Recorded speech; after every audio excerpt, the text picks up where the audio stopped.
kulanti wanaagsan dhegeystayaasha hawada naga dhegeysanaya kuna soo dhawaada Radio Nasiib oo aad ka dhegeysataan stuudiyihiisa ku yaala North America. Toddobaadkan waxaanu idin haynaa barnaamijkii la baxay waayaha fanka oo aanu wareysi kaga qaadi doono fanaanada Leyla Cabdigaas oo aanu ka wareysan doono bal taariikh nololeedkeedii sidii ay ku bilowday fanka.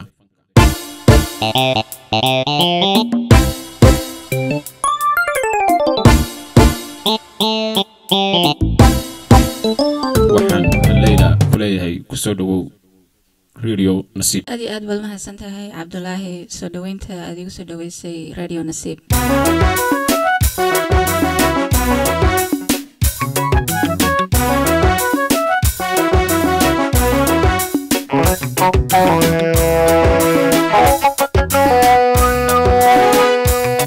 Leyla waa ka gudbay maxaa haytay mahadnaqaas adigana aad iyo aad baan kugu mahadnaqaynaa inaad fursad noo siiso bal aanu su'aalo ku saabsan taariikhda fankaaga wax ka weydiino.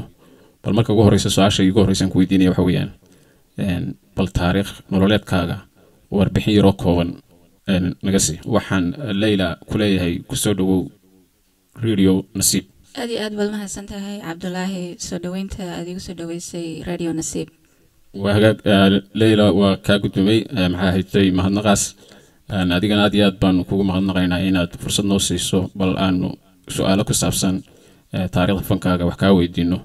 bal marka ugu horeysa su'aasha ugu horeysan ku weydiinaya waxa weeyaan bal taariikh nololeedkaaga warbixin yar oo kooban naga sii. haddaan ku sheego Cabdulaahi taariikh nololeedkayga waxaan ku dhashay magaalada Muqdisho waxaan ku soo barbaaray magaalooyin kala badan sida Boorame, Hargeysa, Burco, Berbera.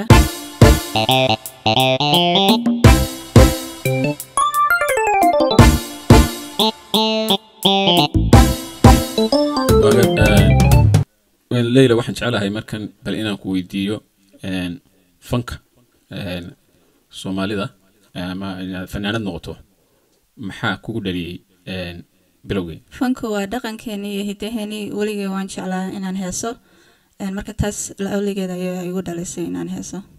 marka Leyla dadku fanka markay bilaabayaan beryahan dambe adigu dhowr iyo 20 sanadood ugu dambeeyay qofku markuu fanka galayo wuxuu sameyn waxay badanaa dadku ay qaadan heeso fanaanin hore qaadi jireen ayay ku bilaabaan intooda badani.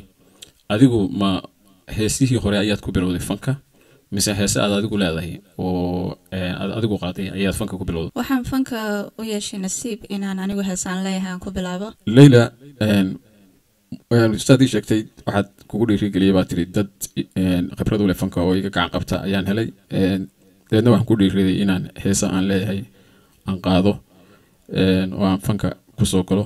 ma sheegi kartaa heestii kugu horeysay ee aad qaado magaceeda cidda samaysay iyo cidda laxan ka saartay? heestii ugu horeysay waxay ahayd hees la dhaho Adduunyo. miraha waxaa sameeyay Abwaan Axmed Cali Saciid Ilkacase, laxanka waxaa saaray Axmed Cali Saciid Ilkacase. Leyla waxaad noo sheegtay in ay ka caawiyeen fanka dad khibrad u leh oo kugu dhiirigeliyay inaad qaado maxay heesaad leedahay. heestan hadda aad tiri maxay ahayd waxay sameeyay Axmed Cali Saciid oo abwaan weyn ah oo loo yaqaano Ilkacase. erayadeeda wax ma naga maqashin kartaa? heesta miraheeda sidaan bay u dhacayaan. adduunyadu waa isha falato ayaan badhanbay afmeeru tahe ifkana labadii is aamina axdiga dhowre ofiya wacadke allaysu idmaa aroos wacano. hees aad iyo aad u erayay wanaagsan weeye.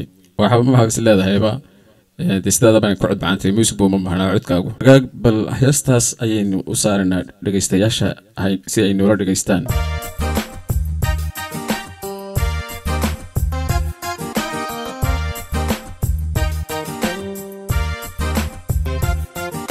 adduunyadu waa isha falato ayaan badhanbay afmeeru tahe.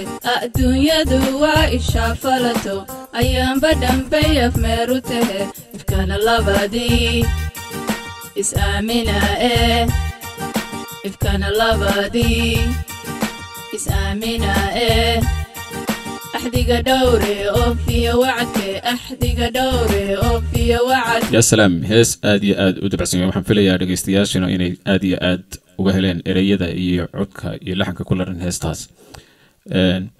ليلى سؤاش اكتئيان كويدين يا وحويان.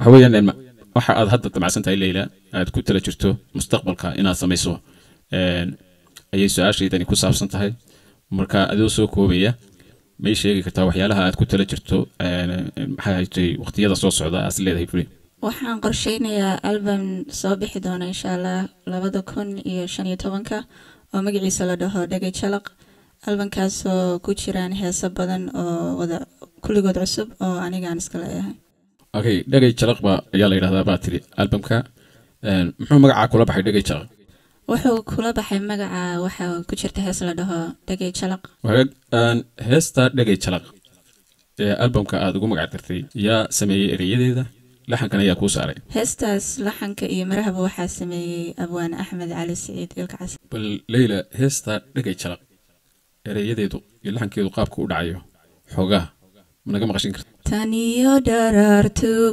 ashaqanu igu dhacay taniyo darartu ashaqanu igu dhacay wagaag waa hees aad iyo aad u erayo wanaagsan laxankeeduna aad iyo aad u fiican yahay runtii imikana waxaan dhageystayaal idin sii daynaynaa si aad noola dhageysataan heesta Dhagay Jalaq dhageysi habboon iyo codkii weliba Leila Cabdigaas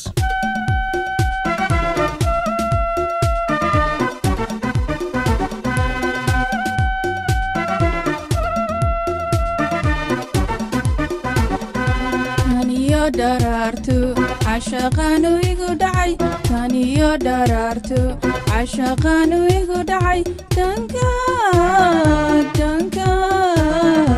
danka diga jirtaabay taniyo darartu ashaqanu igu dhacay taniyo darartu ashaqanu igu dhacay danka diga jirtaabay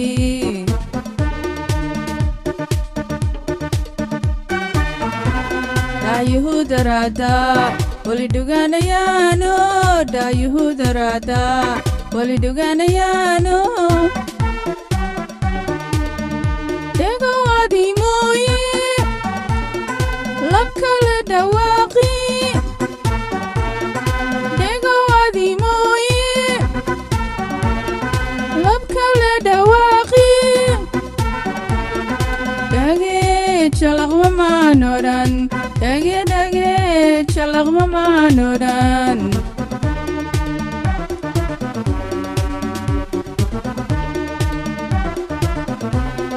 dhegowaadi mooye labkala dhawaaqi dhegowaadi mooye labkala dhawaaqi dhagay jalaq mamanoran dhagay jalaq mamanoran hayeshe dhigay qofku markuu fanka gelayo waad sheegtay fanka waad jecleed yaraantaadii markastana hamigaaga ku jiray fanaanintii Soomaaliyeed ee heesi jirtay ma jirtaa fanaaninaad aad u jecleyd ama aad higsan jirtay hadii jaraad oran jirtay sidoo kale maalinuun ma u heesi jirta doontaa haddii ay jiraan si wax ma nooga sheegi kartaa magacyadooda fanaanintan higsan jiray waxa aan jeclaa fanaanada la dhaho Kinsi Xaaji heesaheedana waxaan jeclaa heesta la dhaho sida xareeda laanta ubaxa wagaag aan adiga ku soo noqdo Leila imika iyo albumkaaga aan u soo noqdo sheekadiisa qaab nooceeda ayaad u soo saaraysaa albumka ma wuxuu noqonayaa mid maqal ah oo kaliya ah mise maqal iyo muuqaal taas xoogaa adigoo noo faahfaahinaya qaabka aad albumka u soo saarayso nooga yara waran maxaad ku soo kordhin lahayd fanka Soomaalida albumka wuxuu noqonayaa insha Allah maqal iyo muuqaal labadaba sidoo kalena waxaan soo wadaa heeso kaligood solo ah oo iyagana maqal iyo muuqaalba fanka waxaan ku soo kordhinayaa waxyaalo badan oo horey loo